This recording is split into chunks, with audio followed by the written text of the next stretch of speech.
And welcome to the Phoenix Suns Solar Panel Podcast. We're still dealing with a bit of technical difficulties, if you will, but regardless, here we have today Mr. Dave King joining us on the show because you missed last week, buddy.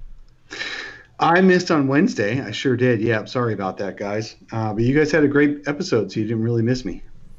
Well, it's debatable whether it was great. We always miss you, Dave. I'm lying through my teeth. About the great episodes without No, me? Yeah, about you are. about missing you. So this is cool. I'm watching, and of course, Espo. Everybody knows who he is. You can't miss Espo. You can, but you don't. So I'm watching now on the YouTube as we're doing it, and it's semi-live. It's a little bit delayed, but Espo, it looks like you have this really cool border around it, which I know you were working on trying to figure out for the longest time. Look at that. We look semi-professional. That's a win. So enjoy, everybody. So Dave, you wrote an article on Bright Side of the Sun where you were talking about whether or not playoff experience matters. Yes, this is partly what I stumbled through last Saturday before I had written the article. I hadn't done all the research, so I'm going to be a little bit more coherent this time. In 5.5 years with Ryan McDonough, which is 6 off seasons, 5 full seasons, Ryan McDonough as the general manager, he only acquired, one way or another, he only acquired 6 players in 6 off seasons who had previously started in a playoff game or had significant playoff experience. I even gave him credit for Jared Dudley, who'd never started a playoff game but had made a huge difference on the 2010 team for the Suns. And I gave him credit for Greg Monroe, who was a throw-in in the Eric Bledsoe trade, who only played for the Suns for 3 months, but at least got into their rotation. If you take those two out, Ryan McDonough acquired a grand total of 4 players in his 6 off seasons who had done anything in the playoffs as a starter. Leandro Barbosa, Tyson Chandler, Trevor Ariza, and Ryan Anderson. Not one of those players was still in his prime by the time Ryan McDonough acquired them. So they may have started in the playoffs, they may have had an impact on a playoff team, but they were all on the last legs of their careers. And Trevor Ariza did just sign with Sacramento Kings, but they will find out, just like the Wizards did last year and the Suns before them, that Ariza is really washed up. So that's Ryan McDonough's record. He just drafted guys, and he brought in guys who were too early in their careers or too late in their careers. That was just his motto. That was the way he was going about business. And guess what? The Suns went through 4 straight seasons of winning 24 or fewer games, and he lucked into his winning season. So James Jones has decided to do the exact opposite. James Jones, in just one off season, has acquired 7 players who have started at least one playoff game, 6 of whom are still on this year's staff. So 6 of whom are still on this year's roster, RIP Jamal Crawford. And they're all still in their prime or just about to enter their prime, except for Aaron Baines, who's 32 and on the backside of his career. So I really think that James Jones really does think that playoff experience matters when you're putting guys around young draft picks who don't know how to win. Devin Booker's never played a meaningful playoff game. DeAndre Ayton and Mikal Bridges and Elie Okobo were all rookies last year. So let's put some veterans around them, but young veterans who aren't on the backside of their careers and can't play basketball anymore. Well, I mean, let's not act like it's some genius formula here. I mean, it makes sense that experience helps youth. I mean, it's not rocket science, and the fact that they didn't do it. Well, if it's not rocket science, why didn't Ryan McDonough ever do it? Because there is a thought that they were always tanking on purpose to get higher draft picks. So if you don't want to wind up in the middle of the lottery, you don't add those kind of guys that are going to necessarily make you marginally better. So I don't think it was necessarily right, but without that kind of a theory, you don't wind up with DeAndre Ayton or that number 1 pick. You wind up with the 11th pick or the 12th pick, very much where we were during the Lance Blanks era. We saw a lot of veterans on those Lance Blanks teams that had experience, and they wound up a middling, middle of the road kind of franchise. So I No, don't. no, no, no. But Lance Blanks' guys were either on the backside of their career or toward the end. I mean, who did he acquire? Michael Beasley. I mean, come on. He didn't bring in guys who had been successful in the playoffs. I'm just the point being, you could argue the strategy in those 4 years was to lose in a way that assured that you had top draft picks. Now, what you did with those top draft picks, that's a different story. They obviously failed in finding top talent outside of Ayton, and Booker was an anomaly at 13. So I get it, and we're obviously going to rehash what Ryan McDonough did or didn't do for the rest of this offseason, because there's not a lot to talk about. But it's not a stroke of genius to add guys with experience and playoff experience to a young roster in hopes of them getting better. And I think it's the smart thing to do, and James Jones is doing it because guess what he had a lot of? Playoff experience. He only missed the playoffs, I believe, once as a player. So obviously it's coming from his own experience in building a roster. So I totally get it, but let's not act like it's some brilliant concept. It's just something that hasn't been done. I'm not saying it's a brilliant concept. All I guess I'm saying is that is like the only thing. It's got to be one of the primary factors of the guys he's acquired in the past year. That 7 of the 8 guys he's brought in. The only one who hasn't started in the playoffs is Sheck Diallo, and that dude's only 22, and he's a third layer on the big men, on either of the big men depth charts. So I just think that was a theme, that James Jones was going to bring in an entire roster besides those 4 young guys that had playoff experience, not just the 1s or 2s that Brian McDonough used to bring in for the token culture, is all I'm saying. And these guys aren't like savants. I'm not talking about 10-year playoff veterans. I'm talking guys who are in their 3rd or 4th seasons in the NBA. They've been to 1 or 2 playoffs. They just know what it takes. They have an idea of what it takes to be a winning basketball team. Even the rookies he brought in, Cam Johnson and Ty Jerome, both made the Elite 8 in the past year. And Ty Jerome obviously won the championship. So these guys know what it takes to win basketball games. Mikal Bridges a year ago, remember Ryan McDonough was so famously overridden in the draft room. I really don't think it was Robert Sarver himself who said, "Oh my God, I love Mikal Bridges." I'm guessing it was James Jones, judging by James Jones's later moves, that Mikal Bridges is the exact kind of guy that he wants to bring in. So I just think, I'm not saying that he's trying to make them a playoff team. What I'm saying is he's trying to bring in guys who know what it takes to win basketball games. No, and I think it's the right strategy. I'm not disagreeing in that way, and I don't think he hid that that's what he wanted to do either. I think he made it pretty clear that was what part of his secret sauce in getting this team back to respectability was. Now, it makes them better. I mean, you look at this roster, and unless you're extremely self-loathing, you realize it's a better roster than they've had in a while. So, hopefully it has a great impact on DeAndre Ayton and Devin Booker moving forward, that these guys learn the right ways to play, the right way to win. It gets the right mentality there for these guys to set the foundation moving forward. And that's got to be what James Jones is trying to instill here with the roster he's built. Well, and that brings up a earlier quote that James Jones had said to Devin Booker, something along the lines of, "It's your guys' job to get better, and it's our job to put a better team around you." Yeah, and it's true. Right. Yeah, this is all on Booker and Ayton, but at least Booker and Ayton are being put in position to succeed. It's been all on Booker for years. It's been all on Ayton all last year.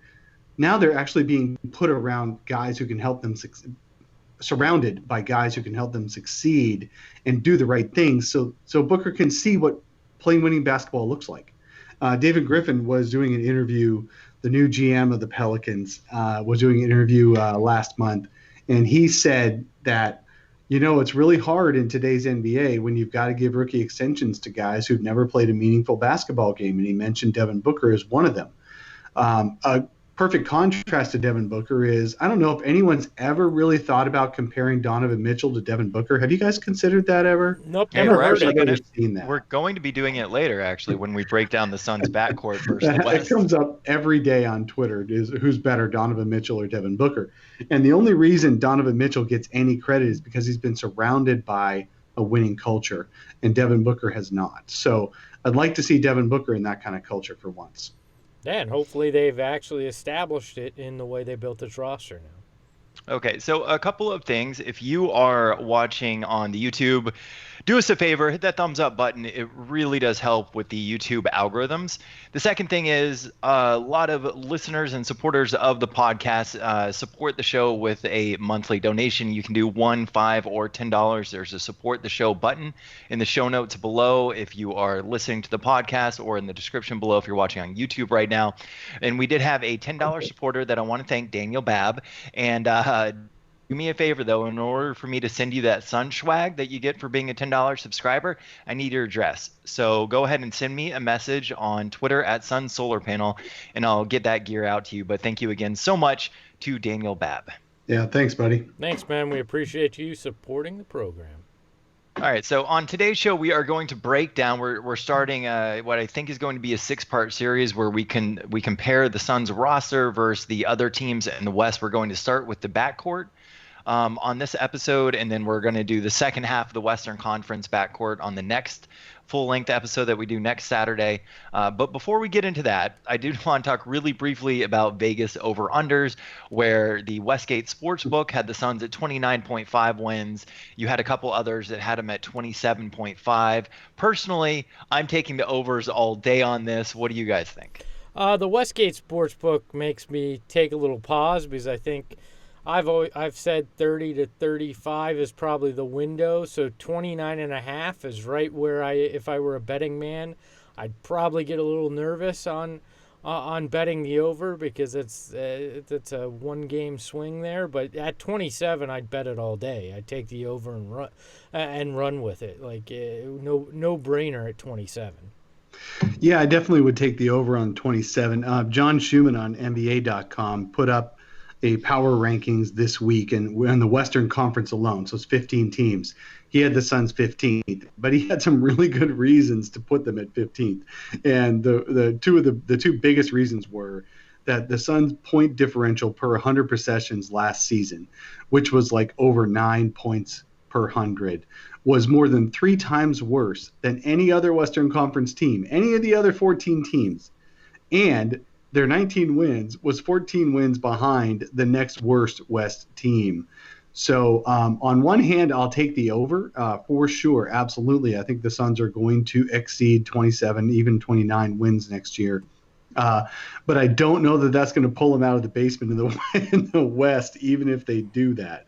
So I think that's quite interesting. The Suns have so far to go to pass up any other West teams. I think Memphis is the team that would fall back. If anybody does, I could see the Suns finishing 14th in the West. And I know, we're going to get, don't be so negative. I mean, you could finish 14th in the West and finish with 37 wins, and it wouldn't shock me. I mean, yeah, that's true. Memphis will probably take a step back. I think people are putting a little bit too much. Now, I don't want to say I'm hating on the Pelicans, because I think they'll be better than the Suns probably this next year, but I don't think they're like on the edge of playoff contention when none of those guys have ever played together before. So, and Zion Williamson is the key to their season. He's a rookie. So I'm not really sure how far the Pelicans are going. It's possible the Suns will pass them up, but you're right. Memphis is the most likely Western team the Suns will pass up. And it is, yes, to all the big Suns fans, it's unfortunate we're talking about 14th versus 15th versus 13th in the West. But going back to Tim's original question, the Suns will still I still go the over on 27 or 29 wins. So I do want to give a shout out to Coda Kid on Twitter, who said that he woke up early just to watch the show. And if you are listening to the podcast version, not watching on YouTube, we actually record at 7 a.m. Arizona time. So that is waking up at damn early just to watch the show. Welcome. Thanks for watching live. And for all of you listening on the podcast, you are much smarter for having slept in and just listened later.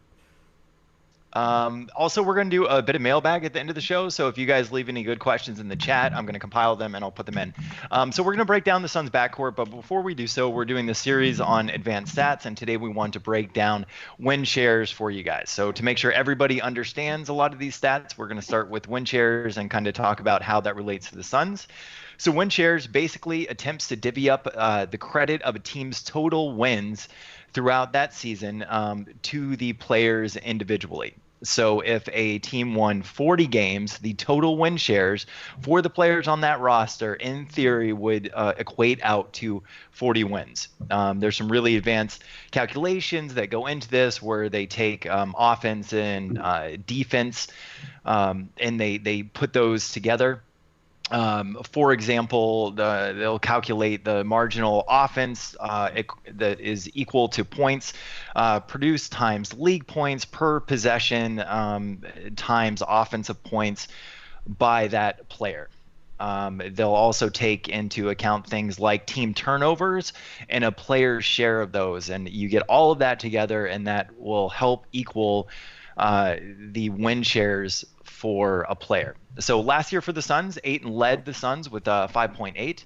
Holmes had 4.3. Devin Booker was at 3.5, and Mikal Bridges was 2.9.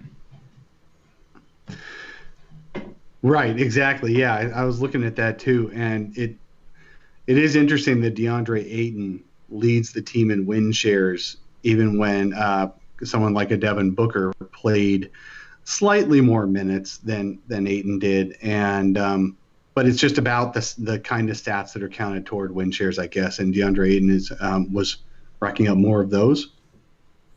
Do we know why Ayton was outpacing by almost twice? Because there's like 7 or 8 different really complicated mathematical equations that go into it. So I'm not sure exactly what it was. Part of it was probably the counting stats.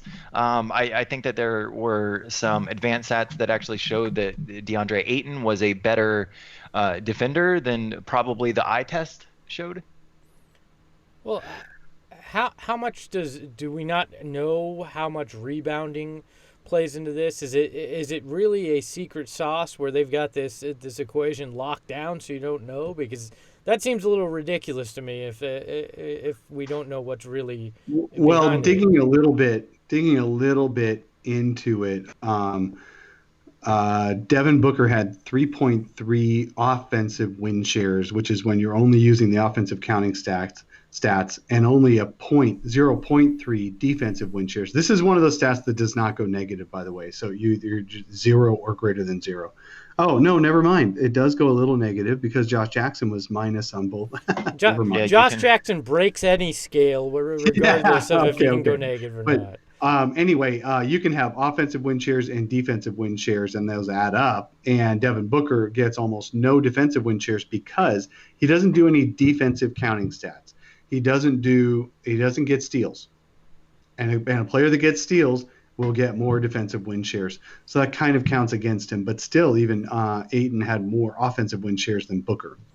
So what we're saying, this is another imperfect advanced metric. More advanced than a box score, but still imperfect when you look at it on an island, when you don't look at it in totality with other things. Well, go ahead, Tim. You were going to say something.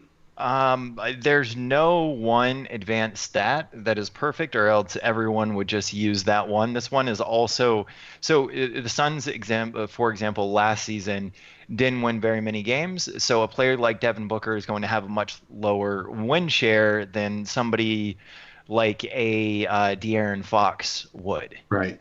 Yeah. No, I was going to say that as well. But within the Suns, it is interesting that DeAndre Ayton outpaced everybody else on the team. And yes, you're right, Tim, absolutely. Win shares are just a factor of your own team. And when you're 14 wins behind the next best West team, and you only have 19 and no other team won fewer than 33 in the West, there's a lot fewer win shares to go around. And you don't get more win shares than your team won. So yeah, absolutely. The whole team is being held back in that regard, for sure.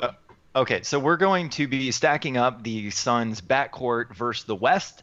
In this episode, we are going to compare them to the Mavericks, the Pelicans, the Grizzlies, the Wolves, the Lakers, the Kings, and the Clippers. And so this is the projected starting lineup backcourts right now per ESPN of these teams. So let's talk about where the Suns are. I think we can probably all agree that Devin Booker and Ricky Rubio are going to be the Suns starting backcourt, correct? Unless there's some random injury we don't know about, yes. Yep. Okay. So Devin Booker last season, 26.6 points, zero point 0.9 steals, 6.8 assists, 3.5 win shares, 1.6 VORP. These are the stats I'm going to be comparing for all of them. So I took some counting stats as well as some advanced stats, and I'm going to be putting that together as a part of the discussion. Ricky Rubio last season, 12.7 points, 1.3 steals, 6.1 assists, win shares, 3.7, VORP 0.9. If you were to calculate the total counting stats for those two players, that's 54.4. Advanced stats for those players, again, win shares and VORP, that is 9.7. All right, so let us start out with the Mavericks, everybody's favorite team. The projected starting backcourt for the Mavericks, DeLon Wright and Luka Doncic. I think the Suns are better just because of DeLon Wright being the starting point guard there. Luka is obviously a very talented player. Going into that second season, you always worry about that sophomore slump. So I think this is a pretty easy one in saying that the Suns have the advantage here, both in experience and in talent. Yeah, I definitely would put the Suns above Dallas for sure, because partly because of what Greg said, and then you've got basically Luka versus Devin Booker, and while one person's eye test may put may make a choice of one over the other, I think statistically and across the board, that's even still a wash. So it really is Ricky Rubio over DeLon Wright, and I really think it's Rubio's a better point guard. Okay, yeah. So let's break down the counting stats for these guys and the advanced stats. DeLon Wright, 12.2 points, 1.6 steals, 5 assists, 2 win shares, and 0.8 VORP. Luka Doncic last season, 21.2 points, 1.1 steals, 6 assists, 4.9 win shares, 3.6 VORP. Counting stats in totality, 47.4 for the Mavericks versus 54.4 for the Suns. Advanced 11.3, that goes to the Mavericks over the Suns at 9.7. And who is going to guard who? Does that matter? I mean, look at it. Oh yeah, they're going to be hiding Booker on the other team's worst offensive player. It may not even have to be a backcourt player. I mean, back in the day, when you got some better, because you've got Rubio who can defend. He's tall and he can defend multiple positions. Plus, you've got Oubre and Mikal Bridges on the wing as well. So I think Booker could be put on even a small forward next year, potentially, depending on the matchups. So in this case, I'd put Booker on DeLon Wright. I agree there. I mean, you're not going to put Booker on Luka Doncic unless you want both of them to try to go for 40 apiece and outshine each other. I mean, that's the only reason you put Booker on Doncic. Well, I guess what I'm saying is I'd actually see probably Oubre and Bridges taking turns on Doncic all game, and Booker not guarding either of those guys. Probably. I think that's probably the smart money there. Okay, so I think we all agree that the Suns' backcourt is going to be better than the Mavericks. So let's look at the Pelicans.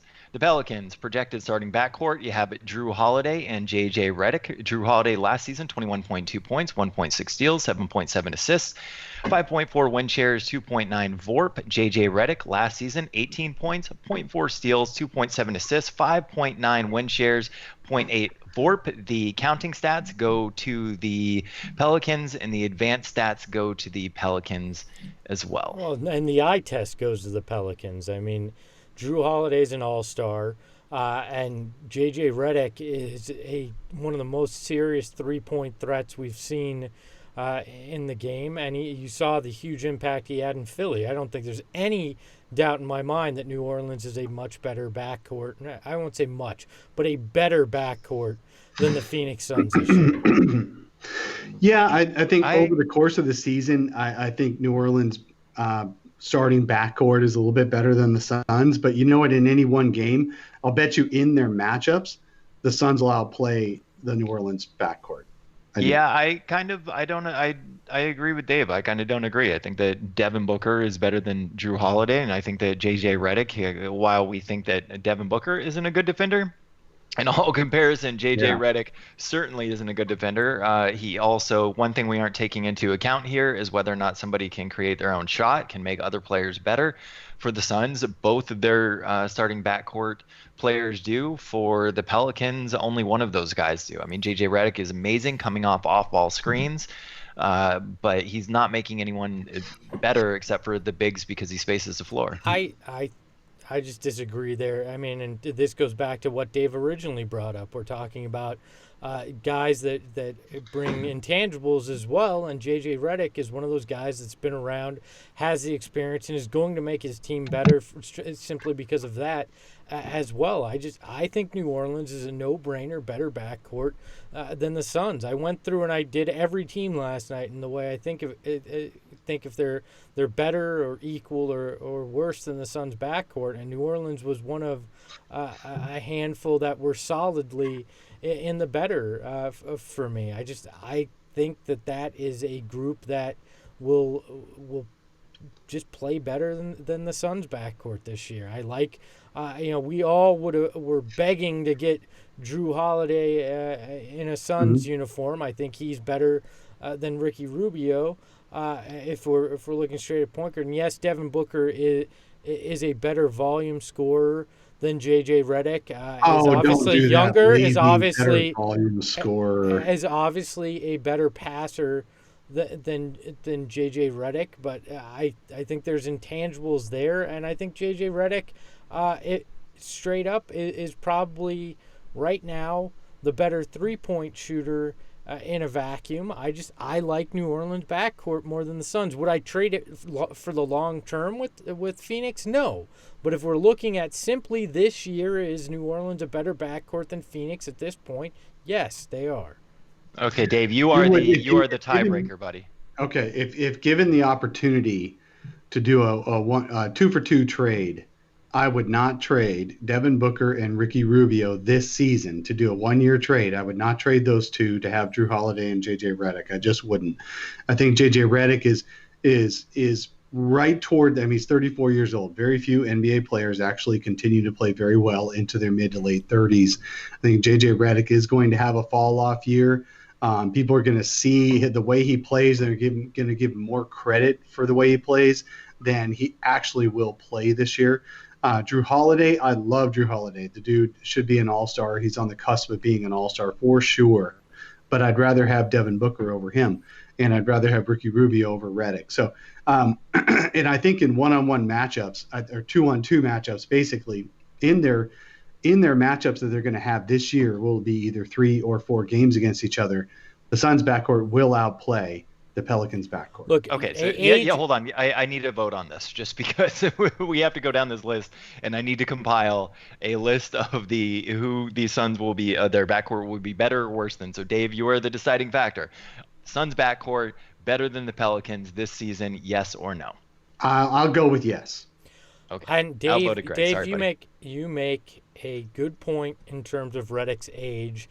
And Steve Holler on the chat says, well, Redick's only a 3-point shooter. Well, I was taking into account the offense he's going to play in with Alvin Gentry there, and the fact that he and Dave Griffin have said they want to play at a breakneck speed. So a 3-point shooter, a guy that maybe even qualifies as only a 3-point shooter, is still going to thrive in that kind of an offense. So I'll stick with what I said, but I respect where you guys are coming from in terms of that. And for the future, it's definitely the Suns backcourt.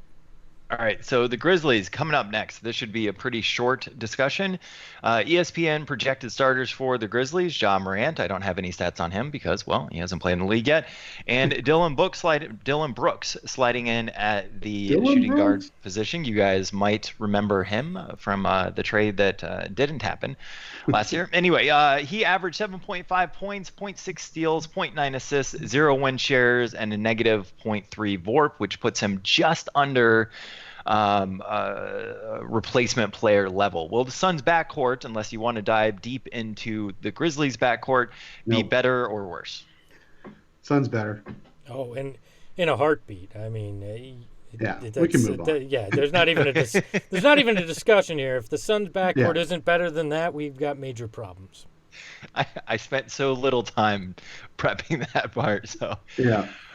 All right, the Wolves. And this one's interesting. I think in this one you do need to value upside a little bit in this, but maybe I'm just a little bit higher on Josh Okogie than other people. The Wolves' projected starting backcourt is Jeff Teague and Josh Okogie. Last season, Jeff Teague, 12.1 points, 1 steal, 8.2 assists, 2.2 win shares, negative 0.1 VORP, which again puts him just above replacement player level. Josh Okogie last season, 7.7 points, 1.2 steals, 1.2 assists, 1.2 win shares with a 0.1 VORP. The counting stats clearly go to the Suns, and the advanced stats clearly go to the Suns as well. And again, the eye test clearly goes to the Suns. I'd much rather have Ricky Rubio over Jeff Teague, and I think it's obvious everybody would much rather have Booker there. So I think this is another easy one. I take the Suns backcourt in a heartbeat here. Yeah, I think even Wolves fans would take the Suns backcourt. Yeah, and you know what, Josh Okogie though, he is really good. I don't know if you guys have really had a chance to watch his game. Make a shot, dude. Yeah, I like his game. I like his game a lot. I can't hate on the guy. I think they got a real nice player. If he can start making shots, he'll be a very nice player. If he cannot make shots, he'll be a bench player. Well, and again, in a vacuum, I don't care what his potential in the future is. Right now, I wouldn't take him over either of the guys in the Suns backcourt. So. All right, well then moving on, we both agree. Lakers, this one's fun. The projected starting backcourt, and we've heard this multiple times, is actually going to be LeBron James starting at the point with Danny Green starting at the 2. LeBron James last season, 27.4 points, 1.3 steals, 8.3 assists, 7.2 win shares, 4.9 VORP. Danny Green, 10.3 points, 0.9 steals, 1.6 assists, 5.9 win shares, 2.7 VORP. Counting stats actually go to the Suns, where the advanced stats really go to the Lakers on this one. Well, look, if you're starting one of the top 3 players in the world as your point guard, whether you're starting him out of position or not, of course you're going to wind up having the better backcourt. And Danny Green is a great defender as well with championship experience. Now, so I think it goes to the Lakers, but I don't think it's as big of a gap as some people might assume, but it goes to the Lakers. There's no argument here to say that the Suns have the better backcourt if you're counting LeBron as part of the Lakers' backcourt. Well, he is. And who guards who too? Because this is the projected starting lineup for the Lakers is a problem for the Suns. LeBron James at the 1, Danny Green at the 2, Kyle Kuzma at the 3, Anthony Davis at the 4, and DeMarcus Cousins at the 5. Who guards who? Booker on Boogie. That's your best bet. So, I don't know. You can't hide Devin Booker. Who guards who? I think what you do is you go through a matchup lineup for the Suns, and so you might put Booker on a Kyle Kuzma and just see what happens, or Danny Green, and say, look, if those guys beat me, that's fine. But I'd put like an Oubre and a Bridges, guys like that on LeBron. You're obviously going to have to put Dario Saric on Anthony Davis and pray. And then DeAndre Ayton and DeMarcus Cousins will do the super Spider-Man meme looking at each other on. I can put up my counting stats, but it's the other guys who are going to actually win this game for us, at least at this point in Ayton's career. Yeah, it's not going to be pretty. I mean, the Suns' best bet is just to go with a super wing lineup where you can switch everything and hope your team defense is better than the individual defense against a group like the Lakers, because you're not going to win those individual matchups in any way. So, do you guys think? And yeah, the whole team's going to be a matchup problem next year for the Suns. Suns backcourt, better or worse than the Lakers? I'm going worth the worse on that one. Worse. Definitely. Yeah, I mean, if you're talking LeBron James and Danny Green, LeBron just trumps everything. Yeah. I mean, in a heartbeat, you'd trade backcourts. You wouldn't even think about it, And we know James Jones would do it without thinking about it, because he'd get to reunite with LeBron. So see, I don't know. You do it long term. I think you do think about that one. But we're not talking long term. We're talking in the second. So. I do want to point out that Dave is wearing a Sun solar panel shirt, and if you guys are interested in picking one of those up, they fit really well. We like them a lot. Sunsshirts.com. I still need to get the Frankenbanes shirt that John Bloom. Frankenbanes. That our boy John Bloom wants badly. I have to have that. Designed for him. So. Well, and you got to do the silhouette at least of the guy from that movie, Frankenbeans, yelling that on the shirt itself. So I think that this next one is a bit more fun and will garner a bit more discussion. Let's talk about the Sacramento Kings. Projected starting backcourt for the Kings is De'Aaron Fox and Buddy Hield. And De'Aaron Fox, 17.3 points, 1.6 assists, 7.3 steals. He had 5.6 win shares and 2 VORP. Buddy Hield last season, 20.7 points, 0.7 steals, 2.5 assists, 5.9 win shares, 2.1 VORP. Counting stats go to the Suns. Advanced stats go to the Kings.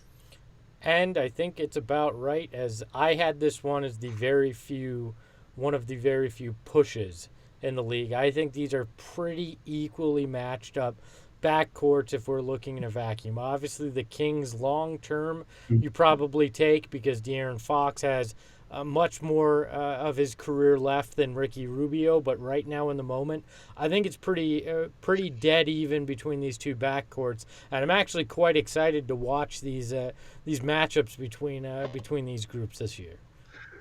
Greg, you ignorant slut. Yes, De'Aaron Fox has a much longer and potentially more exciting career ahead of him than Ricky Rubio. But to say that you would obviously take this backcourt, so you'd rather have Buddy Hield than Devin Booker? I don't think so. I'd much rather have in totality. I'd rather have Devin Booker and then give the Suns a chance to get replace Ricky Rubio with an even better guy down the road for sure. I think the Kings are not stuck, but are settled into Buddy Hield and De'Aaron Fox for the long haul. Whereas I'd just rather have Devin Booker. He is the best player among those four, and it's not even close. Oh, okay. And they have a long-term answer at point guard, and they have Devin Booker Light and Buddy Hield there. I'm just saying. No. Buddy Hield is never ever going to be Devin Booker Light. Just because he can shoot the rock doesn't mean he's anything else. He's more JJ Redick Light. Buddy Hield is. So no, Buddy Hield doesn't do anything but the shooting. I mean, he averaged to 2.5 assists, and he doesn't do a whole lot of anything else on the court besides shoot. He's basically JJ Redick. So you'd rather have one guarantee in Devin Booker than your full picture that has a chance to grow together. My point is the Suns have no long-term solution at point guard yet, and Q people saying Jalen LeCue is the answer in the chat. But right now, I'm just saying, if I'm looking at this and somebody goes 5 years from now, would you rather have a backcourt that you can project or a total blank? I think I'd rather have the Kings by a slight bit right now. Then why didn't you take the Suns backcourt over the Lakers? Because you want LeBron James, but you want Danny Green long term? Did you not listen? I'm saying for this year this is a push, and I think these backcourts are equal. I said if we were talking long term and we were talking projecting 5 years out.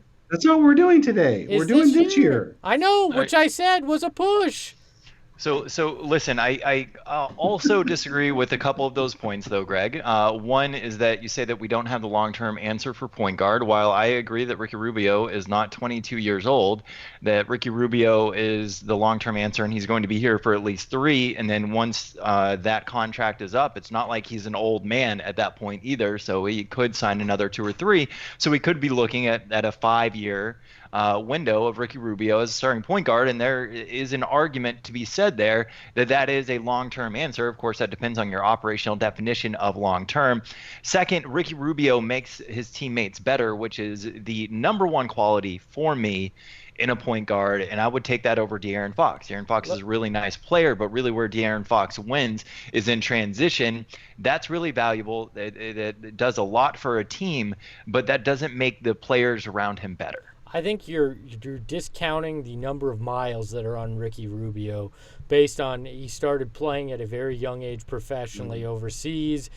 He's played a lot internationally, and then you put the NBA minutes on it as well. I'm not sure how long that runway is after these 3 years, but I can understand the optimism, the optimism there. And you're right, De'Aaron Fox is limited in necessarily how much he makes his teammates better. But so right now this year, I still think it's a push. Future, it's debatable, I guess. Okay, well, Dave, I'm going with the Suns are a better backcourt. That makes you the tiebreaker. Well, here, let me just put in for this coming year. Greg says it's kind of a push, and he'd give Sacramento maybe the nod because Greg is an ass. I did not say I gave Sacramento the nod. No, we're calling Greg giving Sacramento the nod. So I'm the tiebreaker. Tim already said it. Look, here's the thing. Buddy Hield had a career year last year as far as shooting, and De'Aaron Fox had a career year as far as shooting. Yeah, second year. I get it, but still. De'Aaron Fox made 37% of his threes, and he had barely taken any threes the year before. I'm going to say that by December, these guys are going to settle a little bit back down to earth, and they're going to be even talking about maybe Bogdanovic starting in their backcourt, or even seeing one of their veterans, Corey Joseph, they signed. I wouldn't. So I am not convinced that these guys are going to improve even further next year because they already exceeded their expectations last year. So I think by December, the Suns are going to be the clear winner this year. So I'm calling Suns. Suns. All right. And then we are getting, well, I mean, I'm also unusually high on Ricky Rubio. No joke, this guy's been one of my favorite players for years. I'm just, even if the Suns are trash, I'm really excited to watch 80 games of Ricky Rubio. I am too. I think Ricky Rubio is going to be fantastic for this roster. It's going to be a lot of fun to watch. I like what the Kings have done. I took a little crap for this on social media, but I said someone was saying DeAnthony Melton's a huge loss because he was a very, very good passer. And I'm like, if you count two-handed chest passes, good passes within the offense around the wing, then yeah, maybe. But Ricky Rubio is going to remind people what passing is all about when they start watching Ricky Rubio at point guard. Hold on, wasn't Melton the guy that Devin Booker said, get him the hell out of here? Where's Ellie? At one point last season? Yeah, but he's apparently a very, very, wow passer. Revisionist history. I've heard Devin Booker does that a lot. What he says? Get these guys out of here. Have you seen the guys he's played with? I'd ask, just get them all off the court. I'll go 1-on-5, 2-on-5. Me and Ayton. That's. I don't blame him. I'd be pretty pissed off too. That's funny. So if you're watching the show on YouTube right now, we got him choked up. All right. He's choked up. If you're watching the show on YouTube right now, do us a favor, hit that like button. It really does help us out with the YouTube algorithms. Okay, so the last thing we're going to look at today, and then we're going to get into mailbag. So if you guys have mailbag questions, put them in the chat. We're going to spend about 10 minutes on that. The last thing we're going to get into is the Clippers, the projected starting backcourt from ESPN is Pat Beverly and Paul George. Pat Beverly last season, 12.2 points, 1.7 steals, 2.9 assists, 4.8 win shares, 2.3 VORP. Paul George, 28 points, 2.2 steals, 4.1 assists, 11.9 win shares, and 5.3 VORP. The counting stats go to the Suns, whereas the advanced stats clearly go to the Clippers on this one.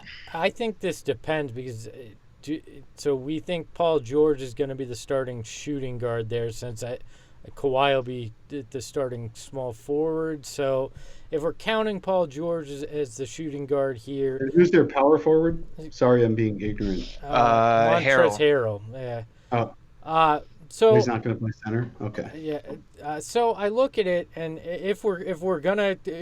we'll just go off of what ESPN's saying here. I think it's a slight edge to the Clippers because you look at it, and as much as we love Booker, you probably still at this point would want to have Paul George over Devin Booker based on defense. And then I look at Patrick Beverley, and you get defense and three-point shooting. Now, Ricky Rubio isn't going to be a three-point shooter. His defense, he's better than what the Suns have had, but Patrick Beverley is a disruptor in that way. I think I give the slight edge to the Clippers, but I wouldn't be shocked if midway through the season the Suns had the advantage. But right now, I'm going to go Clippers. Yeah, I actually would go Clippers all season. For the whole season, I think Paul George was close to MVP caliber last year for most of the year until he really hurt his shoulder. And Patrick Beverley, I've always loved his game as far as a disruptor. Neither of them is a great distributor, so it's not going to be so easy for them to generate offense. There's going to be a lot of weird looking offense, I think, from the Clippers because Kawhi Leonard's not really a distributor in that sense either. All those guys can create their shots or catch and shoot in Pat Bev's case, but it'll be interesting to watch. The Clippers are going to win a ton of games. They're a very good backcourt. I would take definitely for this next year Paul George and Pat Bev if it was only for a year, and then I could switch back a year later. Yeah, I think my question is Patrick Beverley obviously more than Paul George. Paul George, to your point, was an MVP candidate last year in Oklahoma City before the injury. But is Patrick, and I think the gap between him and Devin Booker on the defensive side is obviously huge, but offensively not big. It comes down to Patrick Beverley for me, and I could see where he may not be as huge of a factor throughout the year, depending on if that three-point shooting slides for some reason, or there's just other factors where I could see a Rubio Booker backcourt becoming slightly more appealing. But right now, it is definitely the Clippers. So. Yeah, I'm going to go Clippers as well, just from a defensive standpoint. I think that's a nightmare, and defense does matter. Paul George actually could make an all-defensive team if he hasn't already. I think he might have. So absolutely, plus Pat Bev. So they definitely get the win there. So let's see. The Suns, we have them better than, and again, we're going to finish the Western Conference up next Saturday. We have the Suns backcourt better than the Mavericks, the Pelicans, the Grizzlies, the Wolves, and the Kings. And we have them worse than the Lakers and the Clippers. Yeah, I mean, even giving some of our homer tendencies, I think that's a pretty good list. I think the Suns' backcourt is pretty good. I did an overall, and I know we're going to do these in sections, Tim. I get that, and only a few teams at a time. But I did do an overall comp against what I thought were the top backcourts in the league across both conferences. And the Suns are top 5 in just about every offensive category, and they're mid-pack in the other categories. So I think the Suns, that's a pretty good backcourt, and we should not discount the fact that the Suns have a pretty good backcourt coming into next year. Yeah, I actually think when we run through this, and then we're going to do the front court after this is over, that we're going to be pleasantly surprised with how the Suns match up across the West. If we have time, it's a long off season. Maybe we'll do the East too. I don't really know yet. So now let's go ahead and do some mailbag questions. These are a mix of ones that we got from podcast listeners via Twitter and then people that are listening right now, or watching, I should say, on the YouTube chat. So if you want to get those in, we'll go ahead and try and answer some of those. The first one is from Steve Holler on the YouTube chat. He says, Espo, do you think Rubio improves this year over what he played like in Utah's system the last couple of seasons? Yeah, I think that he will look better, because I think they're going to tailor the offense towards his strengths, and I think he's going to be a great distributor for Devin Booker, who will help him look better. DeAndre Ayton is going to be spectacular with Ricky Rubio, especially on those pick and rolls. I have a lot of excitement for what Ricky Rubio will be able to do in this offense. I don't think there's any doubt he's going to look better than he did over in Utah.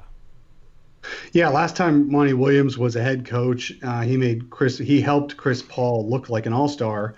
And of course, Chris Paul's talent had a lot to do with that, but Monty Williams helped that along. And so he knows how to tailor offenses. And he's always been a better offensive coach than defensive coach, even though he came in with a defensive reputation off of that Portland staff before he went to New Orleans.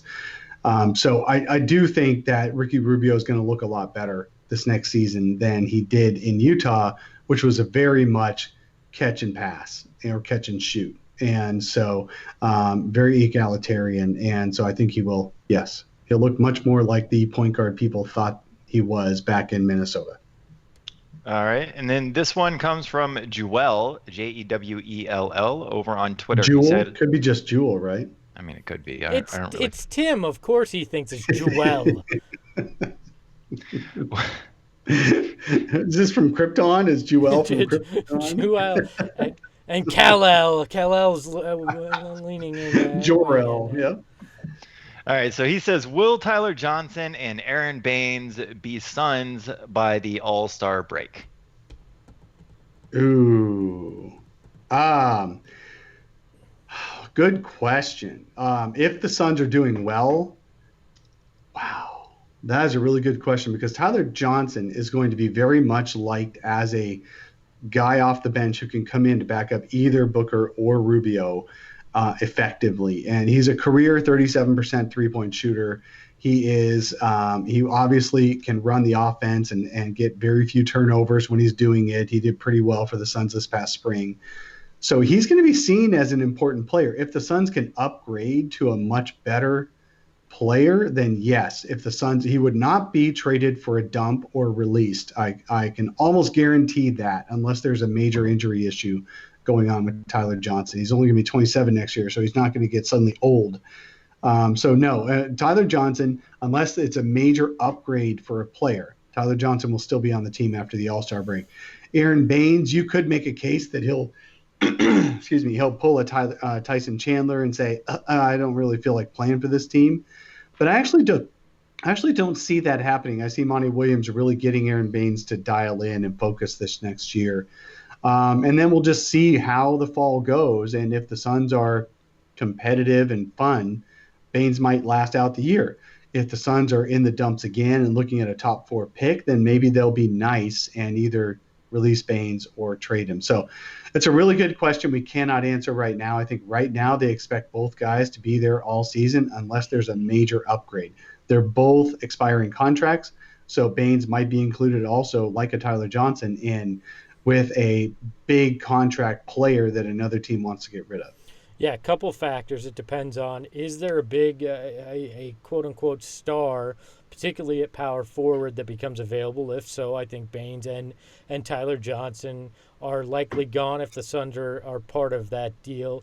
If the Suns are losing, which we expect they're not going to be likely in the playoff picture, I think Aaron Baines is the more likely candidate to be gone, that they do him a solid and trade or release him, buy him out to let him go play for a contender by the end of the year. But I think Tyler Johnson, if nothing major opens up, they keep him because he fits the roster, and winds up giving you a lot of cap space going into next offseason. So I think Tyler Johnson likely here. Aaron Baines is a big if. I have a sneaking suspicion, and this isn't based off of a ton, but I have a sneaking suspicion that the Suns targeted Aaron Baines and they want to keep him around. Yeah, I Past agree. this season. But does he want to be here? And if he doesn't, they're not going to keep somebody that really doesn't want to be here because they believe culture is the end all be all. So That's true. This question comes from Steve White in the YouTube chat, which means that Espo has this really cool ability to get it up on the screen now, which is super awesome. Yep, I He can says, get it up. So What, on the screen? when do you think that the Suns will get a Christmas Day game? And I got to tell you, when I saw that the Pelicans had one this year, I was a little bit pissed off. I thought, you know what, the Suns didn't get one last year with Ayton.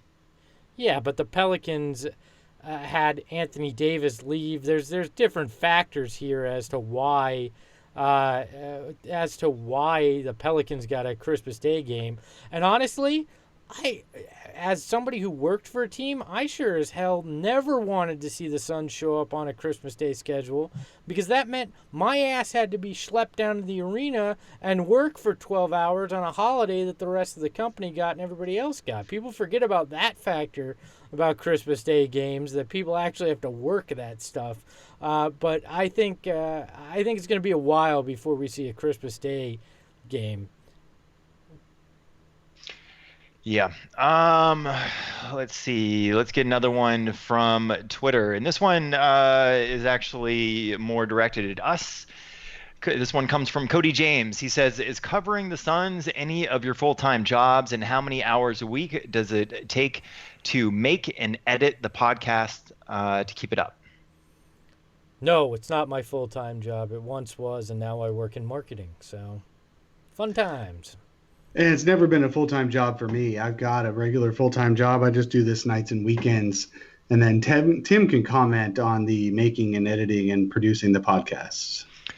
Yeah, that takes a while. So editing the podcast, a lot of it depends on how many times Dave clears his throat, and that's not a joke. Because taking all of those out of the podcast can take me a little over 2 hours. So let's see, we spend about an hour and a half recording. I probably spend about 2.5 hours editing and getting everything up, and then probably about an hour and a half to 2 hours a week prepping for the show as well. Tim, I'm sorry I'm the reason it takes you 2.5 hours to get it up. Yeah, well, it's in the bedroom as well as on the podcast. Well, you're just stuck in my head. Dave, looking at you, I can never make that happen. So, hey, I'm going to throw one up here on the screen. Tim, this is from Saints 146. Tim, did I miss the part of the show where you switch out eyeglasses between talking segments? No, and you know what? I was actually going to do that on today's episode, but I know that we have this encoding software thing, so I wasn't sure if it was actually going to take away the video feed of me when I wasn't talking. And now that I know it does, as long as Dave went last, that I will do that on the next episode. I promise. Couldn't resist bringing that up. Hey, you want another one here? Let's go to our friend Jim, our buddy, and we got another one here. He wants to know any news about what Ayton is doing this offseason. I don't think I've heard anything. So at one point, we're going to have to talk about what could go wrong this season for the Suns. And if either Devin Booker or DeAndre Ayton do not show up in prime shape, prime physical condition for training camp, that could help derail the season. We know to the Suns last year when Devin Booker came in and suddenly he was recovering from a hand surgery. I don't know that there's anything physically wrong with Ayton. I'm not saying that at all. He's been having a good time from what we can see on Instagram. I'm not sure how hard he's working out this summer. If he comes in jacked and ready to go, I'll be excited, but we've heard zero. Look, I couldn't care less if we're seeing mixtapes drop of him playing basketball against guys not playing defense, or him showing off on Instagram that he's lifting weights. Like, I don't care that we've heard radio silence about what he's doing, right? As long as, but when he shows up at training camp, to Dave's point, he doesn't look like the Pillsbury Doughboy or Zion's body at this point. Like, I'm all right with that. He just do your thing. Live your life. I don't need to hear everything you're doing in the off season. I mean, we used to hear about Suns big men like Alex Len working out with Hakeem. It's like, great, they did that, and it didn't do anything. Like, just show up ready. I don't care if I see or hear about it in the off season, to be honest. All right, so let's take one last question before we end this, and this is from Blake Martin on Twitter. He said, "It would love to hear a bit more about why the national media rated the offseason so poorly when all the Suns truly did was surround Booker and Ayton with quality rotation players. Having at least 2 NBA caliber players at each position hasn't been a reality for the Suns in years." I don't know. The simple answer is it's easy. It's easy to hate on a team that hasn't won, that has made questionable decisions in the past, so you feel safe in taking a shot at them or saying they had a bad offseason, because in all likelihood you're not gonna get raked over the coals for having that take, even if it turns out to be wrong. The only people that will are Suns fans. So overall, it's a safe thing for the national media. And you got to remember, if they're covering 30 teams in the NBA, or they're covering multiple sports, they don't have time to really watch the Suns, so they don't understand Devin Booker the player or DeAndre Ayton's potential fully. They just get the once over glossed look at things, and so they don't have the full picture as well. Yeah, the John Schumann of NBA.com does everything by the numbers, and he basically laid it out. I mentioned earlier in the podcast today, he basically laid it out. The Suns have a long way to go to not be the worst in the West, a long way to go. So while they may have made progress, and everybody agrees that the Suns made progress, it's still so far behind the rest of the West that it's going to be difficult to imagine them getting that much better. That's why the offseason is being rated low. I think the Suns just have to prove it. Doesn't mean they won't win more games than people expect. It just means the Suns have to prove it. Yep. And on that note, so we will finish up the Western Conference comparing backcourts next week. If you want to join us for our midweek episodes, though, every Wednesday at 7 o'clock Arizona time, you can catch us here on the YouTube for that.